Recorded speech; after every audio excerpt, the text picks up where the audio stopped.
Buenas con todos. Soy el alumno Marco Valdés del curso de Inteligencia de Negocios del Grupo 2, que les va a pasar a explicar sobre el EDA y análisis predictivo. Primero el EDA. El EDA son las siglas en inglés de análisis exploratorio de datos. Los científicos de datos suelen utilizar este análisis para investigar conjunto de datos y resumir sus características principales. Y a menudo se suelen utilizar métodos de visualización de datos. Ayuda a determinar la mejor manera de manipular la fuente de datos para obtener respuestas que se necesiten. Lo que facilita a los científicos de datos a descubrir patrones, detectar anomalías, prueben hipótesis o verifiquen suposiciones.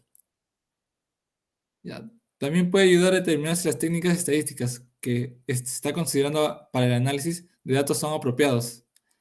Para esto se va a utilizar una demo en Python en Jupyter Notebook, un dataset de cifosis, que esta es una curvatura normal en la columna vertebral.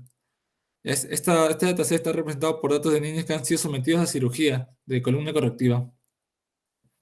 Entre los datos que se encuentran son la edad en meses, el número de vértebras involucradas y el número de la primera vértebra superior. Y por último, un factor en base a la ausencia o presencia que indica si una cifosis estuvo presente después de la operación. Ya, pero antes vamos sobre el árbol de decisión. El árbol de decisión es una técnica de aprendizaje automático supervisado muy utilizado en muchos negocios, así como también en minería de datos. Ya, ya que esto también sirve para hacer un análisis predictivo, así como muchos otros algoritmos. Y para seleccionar una variable, se tiene que elegir entre Gini, entropía o arroz de clasificación. Gini mide el grado de pureza de un nodo. Nos mide la probabilidad de no sacar dos registros de una misma clase del nodo. La entropía es una medida que se aplica para cuantificar el desorden de un sistema. Y el error de clasificación es una medida de la discrepancia entre los datos reales y los predichos por el modelo. Pasaremos a realizar la demo que se utilizaron diferentes librerías, Pandas, Server y Scikit-learn. Para esta demo se va a utilizar, como ya he mencionado, Python. Primero, lo primero que todo, siempre importar la librería, ¿no? Y para leer los datos, para la carga de datos, es datos sacados de Kaggle. Y aquí está la carga de datos. Ya previamente ya está cargado. Ya, ahora para iniciar el análisis predictivo de datos, tenemos que ver qué datos se encuentran, ¿no? O primeramente ver las dimensiones del dataset. Para eso hay un método, Sifosis. Ya le mencioné ese nombre, sifosis.chep. Esto nos da las dimensiones, la cantidad de filas y la cantidad de columnas. Podemos ver, digamos, los nombres de las columnas. Columns. Esos son nombres que se utilizan. Como ya he mencionado, este va a indicar si es que hay presencia o ausencia de cifosis después de haberse operado. Esta edad va a ser en meses. El número es la cantidad de vértebras involucradas en la cirugía y la primera vértebra superior. Ahora vamos a ver, tenemos cifosis.get. Acá nos muestra por defecto los primeros 5 registros que se puede adecuar a pince, pero por defecto te muestra los primeros 5 y con eso es suficiente. Como tenemos los primeros 5, también podemos ver los últimos 5 con método tail. Igualmente se puede adecuar, ¿no? Pero vamos a dejarlo por defecto para no ocupar tanto espacio.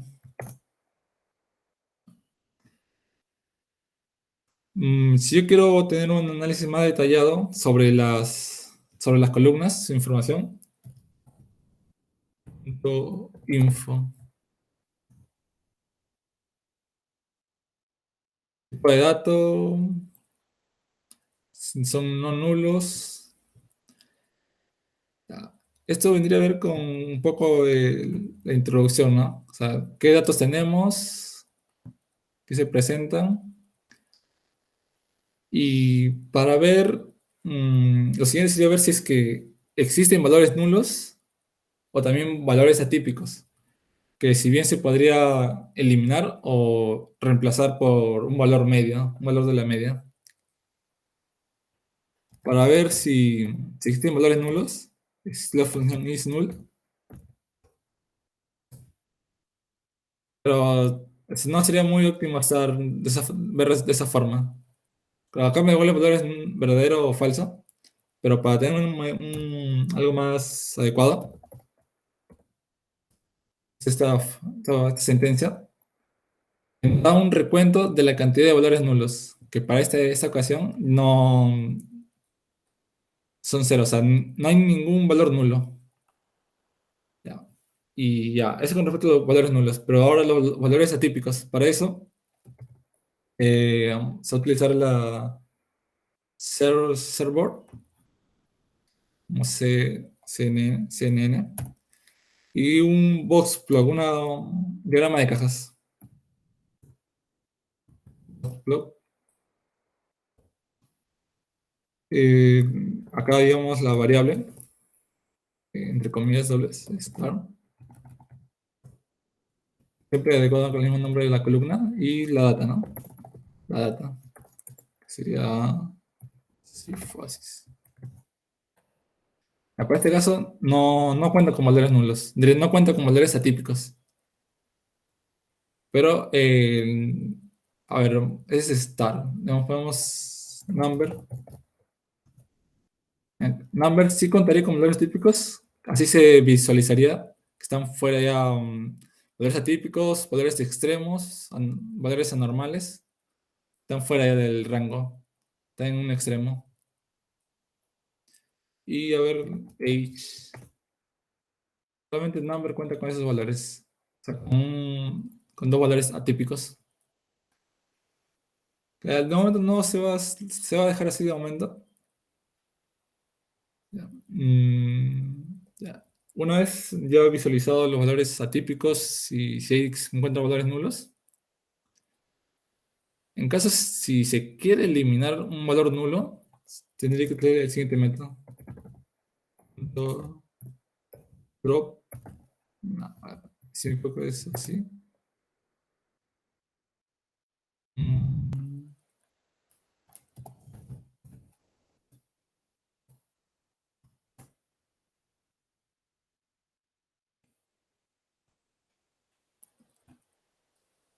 sí, sí, también ese es el método. Con ese método se eliminan los valores nulos. En este caso, bueno, no es necesario porque no existe, ¿no? Pero igual no afecta en el dataset. Ya. Otro, para ver, digamos, cómo están distribuidos las variables, sería utilizando un pair plot, especificando la data, Sifosis, hue, bueno, comida simple, pongámosle, y la variable categórica, que es si existe o no existe Sifosis después de la operación. Ah, veamos.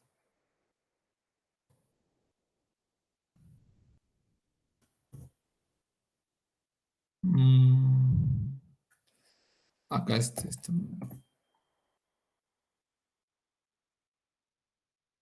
nos muestra una distribución de cómo si fuese si hay presencia o ausencia o presencia. Una vez ya teníamos más o menos cómo están los datos, podemos pasar a comenzar a hacer el árbol, ¿no? Pero primero se tendría que dividir. Vamos a separarlo. O sea,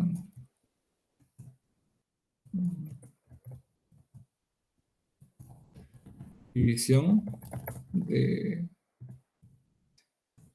en de entrenamiento y de prueba. A esto se va a exportar del Sklearn y tendrá que especificar, ¿no? Separarlo entre mi, que ya tengo más o menos preparado. Acá estoy eliminando todas las columnas o sea, de la variable, ¿no? La variable categórica sifosis. Y acá ya estoy en mi Y, estoy dejando lo restante. O sea, en Y solo tendría la variable sifosis y en X las demás variables, o el resto de variables. Ahora vamos a cargar esta data, cargar esta librería. Ya. Y ahora tenemos que, ahora sí, una vez que está separado entre mi variable categórica y mis demás variables numéricas, si en caso, ejemplo, acá tengo variable categórica que se va a usar para el árbol de decisión, para saber si hay ausencia o presencia. Y si en caso hubiera más variables categóricas, se tendría que utilizar un dummy para poder discretizar los valores, las demás variables categóricas. Acá, en esta función, en esta sentencia, ya estoy dividiendo con una semilla de 101. Y nada, acá estoy, en esta línea estoy dividiendo lo que son un conjunto de entrenamiento y de prueba. Vamos a cargarlo. Y una vez que ya se ha dividido, ya podemos crear el árbol de decisión. Vamos a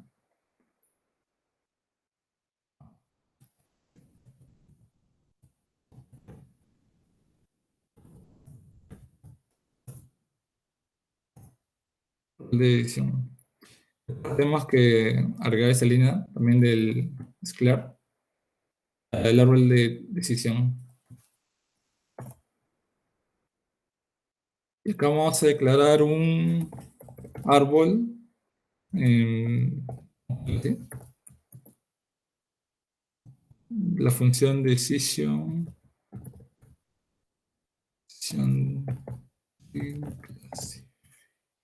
Classification, classifier. Y tenemos que explicar el criterio. Como ya los criterios mencionados de Gini, entropía y el de error de clasificación. Para este caso, vamos a usar un criterio de Gini. También mencionar que por defecto ya lo declara como Gini en esta función. Y una semilla de 101 igualmente. Random.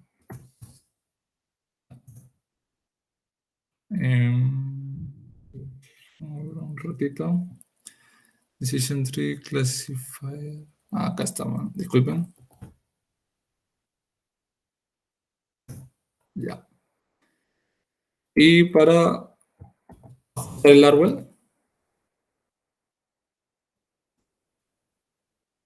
acá estaríamos transposando el árbol. Lo siguiente ya sería ver la predicción y evaluación del árbol generado. Pero vamos a ver predicción y evaluación.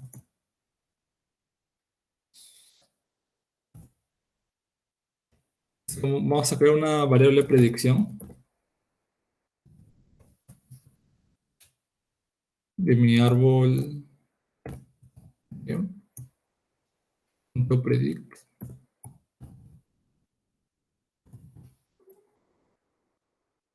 Y ya, mi variable de entrenamiento.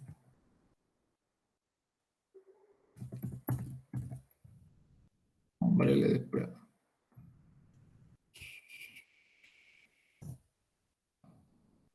Sería para ver el reporte de clasificación y el reporte de función. También igual de Sklearn, se exporta más. Ya. Primero visualizaremos el reporte de confusión. Vamos a imprimir. Bien. Fusion Matrix. Matrix. Y este es predicción. Vamos a ponerle predicción.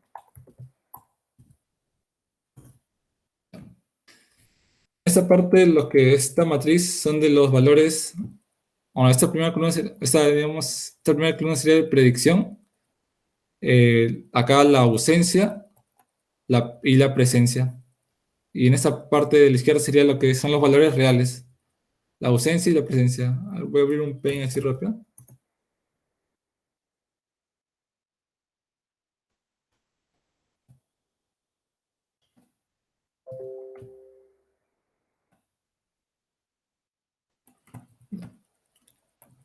Esta sería la predicción.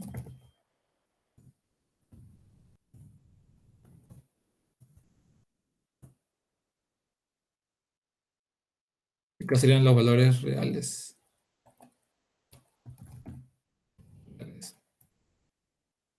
La primera columna vendría a ser la ausencia y la segunda la presencia. Lo que acá nos serviría es que los verdaderos positivos, que serían la diagonal, que nos va a servir para el siguiente reporte de clasificación. Acá ya directamente lo tengo preparado. No, acá sería cambiar, adecuarlo. Predicción. Ya. Lo que acá vemos que hay varios valores, ¿no? Precisión, recall, accuracy. Acá mencionar que, acá está la ausencia y la presencia. Acá mencionar que accuracy y precisión no viene a ser lo mismo. Capaz en una traducción podría interpretarse como precisión, pero el nombre adecuado sería exactitud. ¿Ya? Ahora, todos estos valores se obtienen en base a la matriz de confusión. Vamos a hablar un poco de detalle. A ver. La precisión se llegaría a obtener entre los valores, el verdadero positivo de ausencia, entre el total, que sería, o sea, el total de esta predicción, ¿no? Un 18, 12 entre 18. Un 12, me debería salir 0.67 entre 18. Redondeando, me sale la predicción. Ese como ya sería los positivos, el verdadero positivo, entre el total de esa columna, que sería 18, 12 entre 18. Y para tú hallar la accuracy, la exactitud, que es, acá nos da 0.56, sería la suma de los verdaderos positivos, que son las diagonal, 12 y 2, entre el total. Algo rápido, los verdaderos positivos sería un 14 entre el total, que sería, acá hay un 27, 27, sería un 12 entre 27. Un 12, no, un 14 diré, entre 27. Entre 27 me debería dar un valor más o menos acercado. Seguro ahí por ahí confundí. Ya. Ya, y así sería el árbol de predicción, ¿no? O sea, acá estoy prediciendo si un niño después de su operación va a tener ausencia o presencia de cifosis, ¿no? Y esa sería una pequeña explicación sobre análisis exploratorio y árbol de decisión, aplicando librerías. Eso sería todo, muchas gracias.